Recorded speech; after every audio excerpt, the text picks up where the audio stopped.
In today's Football Manager video, we're going to look at a feature that's been here since the first iteration of Football Manager, and it kind of lurks in the shadows, but today we're going to bring it into the light and show you how you can put things in place to streamline the admin side of things in Football Manager and to make your experience a lot smoother.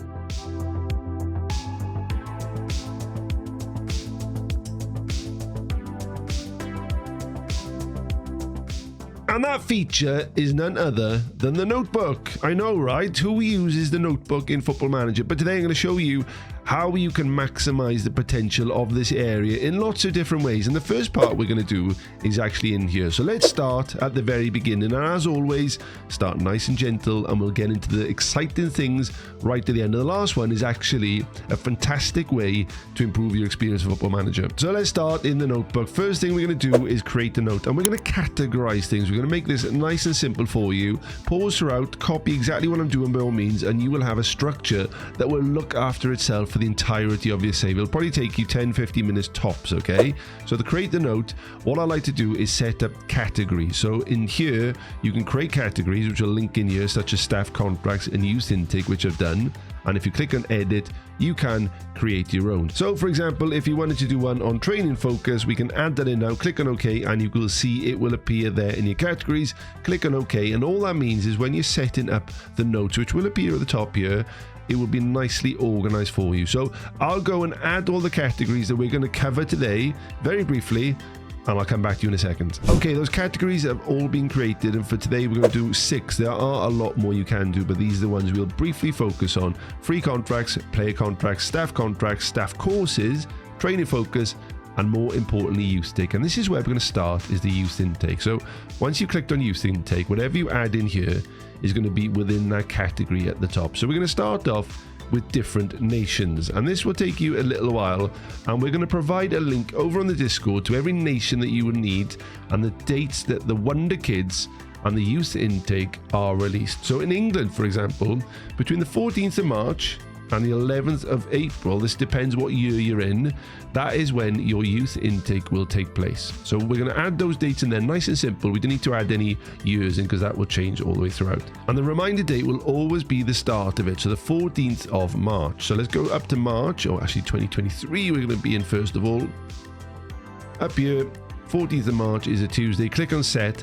I'm going to do that so it will remind us on an annual basis. If we did like the 11th of April, and I'll show you why in a second, it will be the latter end of that youth intake, which we don't want. So we're going to do that, click on confirm, and you will see at the top there, England youth intake every year, 14th of March, and it will keep going forever and a day. And once you've done that first input, it's quite easy then to create lots of other versions going along. So instead of copy of England, we're going to rename that as another nation we're going to look at, which is Belgium.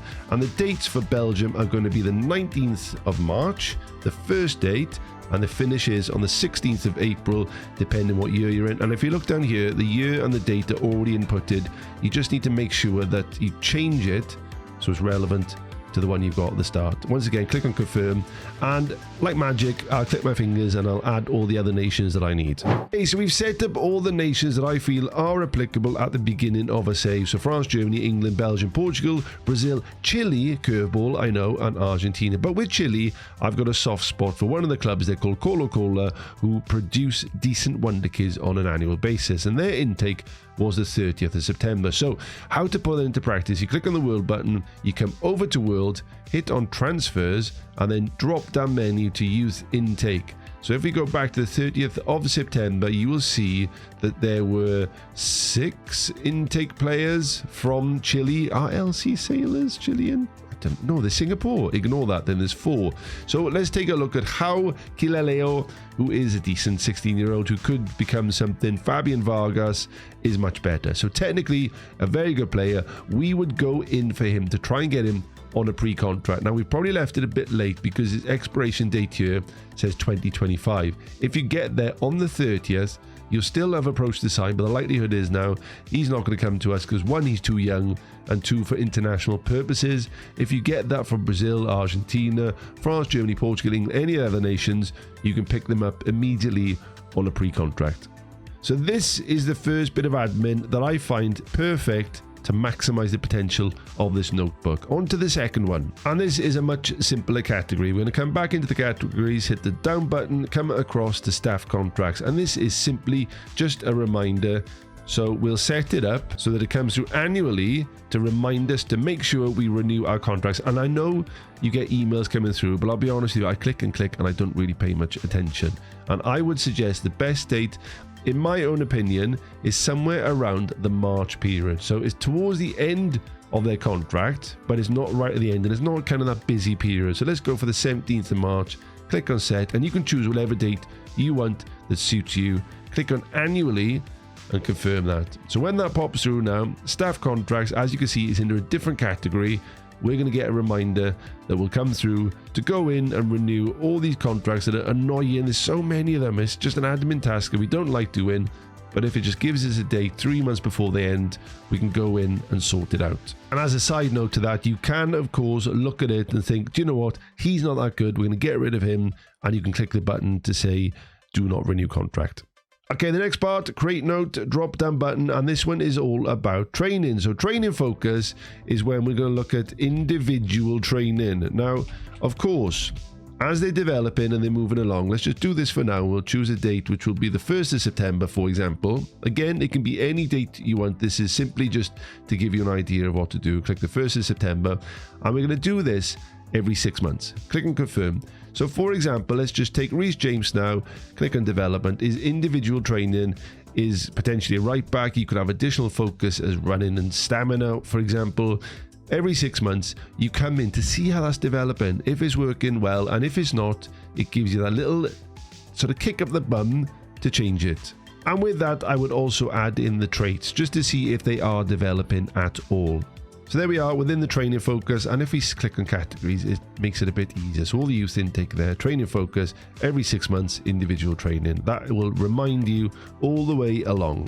So the next one is going to be staff courses, whether this is for yourself or for the staff that you have. Now, as you go along and you do the national A licenses, they take 4 months. So every 4 months, you're going to do that to make sure you're on top of it to maximize the training and the output that you're going to get from your staff. When it gets to Continental, it's 6 months and then eventually annually. So we're going to do that on a 6 monthly basis, as it's kind of the best way to do it, which will cover all the bases. If it goes a month over after the national license, that's fine for me. So again, every 6 months, staff training, national license, click that, and it will give you a reminder to come in. And if you did want to do any training yourself, of course, we are maxed out. If you come into the staff, what about Bruno, mate? Have you got any training you like to do? None whatsoever, because he's got his Continental A. What a man.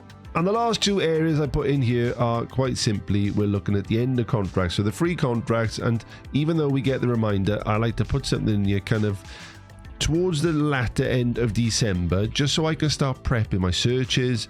So instead of it being on the 31st, I'll sort of come into maybe December the 23rd or something. I'll set up all my scouting searches. We'll do that on an annual basis once again, just so I'm prepared, and I'm going to go in there to snap them up right at the last second. So that's it for the notebook, and that will give you a brief idea, all these different categories. You can create it and it can be as fluid as you want, whatever suits you and whatever allows you to play the game a lot smoother. For the youth intake dates, I'll put together a document that will be in the Discord, which is a link you can find down below in the description, and I'll put every nation down there, which will give you an idea of when you can go looking for those players. Now, we're not finished. There's 2 other areas of the notes that I find superb. So let's come over to the players. So the notebook is one section in itself, and in theory, that applies to you as a manager. If you've got the notes there and you click on that little yellow button, all these are within your literal physical notebook in Football Manager. When it comes to players, they will attach to the individual. Now, what I like best here are strengths and weaknesses. So for example, if you've got a big game coming up and you're a little bit lost with who to play at centre back, for example, there's a nice way to look at the strengths of players and the weaknesses. So I've had a scan through here, and there's a few big no-nos when it comes to weaknesses for me. So Kalidou Koulibaly, sorry buddy, when I click on you, and one of his weaknesses is doesn't enjoy big matches, which is a big no-no for me. So for Kalidou, we're going to come up to history, click on notes, and we're going to create a note for him, which is quite simply, does not, if I can spell correctly, does not like big matches. And that's going to be We don't need to put a category. Again, it does link to the same things, but we don't need to add it in there. And with the reminder date and the reminder occurrence, that's irrelevant, because when you click on confirm and we move out of here back to the player screen, you will see the Koulibaly's got a little yellow dot next to him, which will come up, does not like big matches, which is perfect for us because that's all we need to know. So as a snapshot, if we're in the Champions League final and I've completely forgotten it, all I do is hover that and it will tell me that he does not like big matches. On the flip side, if we come up to Kai, who is right at the top, this lad absolutely loves them. So any big matches, I want him involved. So let's go into notes, create a note, and we'll go loves big matches. Click on confirm, and exactly the same thing. You have the yellow dot there, hover over it, and it will say loves big matches. This is a lovely way to look at strengths and weaknesses really simply without looking at reports and everything. Sometimes you need it there because your brain isn't working properly. This is a lovely way to do that. Another useful way of doing it is, for example, with Dennis Zakaria, he has got a con, which is this one, has a competitive streak. So what I would suggest with you is if he is on a yellow card in a game and we know that he is competitive, and we can do that quite easily by hovering over here and saying that he is competitive, this will even show up in the tactical stream. So if we're in here and we're setting it up on his halftime, for example, it will pop up. So Zakaria, if he's sort of in the middle of the park here, he's on a yellow card, and I click on that and it actually says, do you know what, he is competitive, he's coming off. I do not want to risk him getting sent off. It's a nice way to make it snappy for you. So I would do that for all the players, kind of running through them, and the way to do that is just to click on the profile of the player you want, hover over the pros and the cons, and look for any standout ones that they're not working that well. For example, some of these are quite good though, to be fair. Thiago Silva, I wouldn't worry too much. He doesn't like training at the moment, but that's okay. Okay, so the final element of the notes is mainly for an added narrative for the game. Let's say we're in the scouting tab, we're trying to buy a new player and you've had a bit of heartbreak. There's a bit of narrative there with certain players. Let's take SMS, for example. We've had an offer accepted. He's turned us down because he doesn't want to move to Chelsea. So the owners and the chairman are terrible. We can create notes to almost set that narrative. Stuff like turn down contract 31st to the 2nd. Things I scored against us in the Champions League semis. Broke Kante's leg. We've got all these things to make us hate SMS so much more than we would normally. Again, if we're going to come up to his profile, it will bring them up. We'll click on the little yellow dot. There's so many, and it creates that narrative for these players in Football Manager on your radar. You can even do it for like strengths and weaknesses of the players you're trying to buy, but this is more for a narrative driven part of the game. Now bear in mind, we're scratching the surface here. There's so many more things we can do. We can jump into mentoring, we can look at proper contracts all around the world to do all these reminders to make sure we're maximizing. There's free contracts, the youth intake to make money for the club. Not even touched upon pre-season, setting up the big match games to get income in. There's lots of things you can do in notes, and this is kind of just a prompt to show you how you do it. You do your own thing in your own game. This is lots of ways to do it. Hopefully you enjoyed this. If you did, check out this video next, and I'll catch you in the next one. Take care.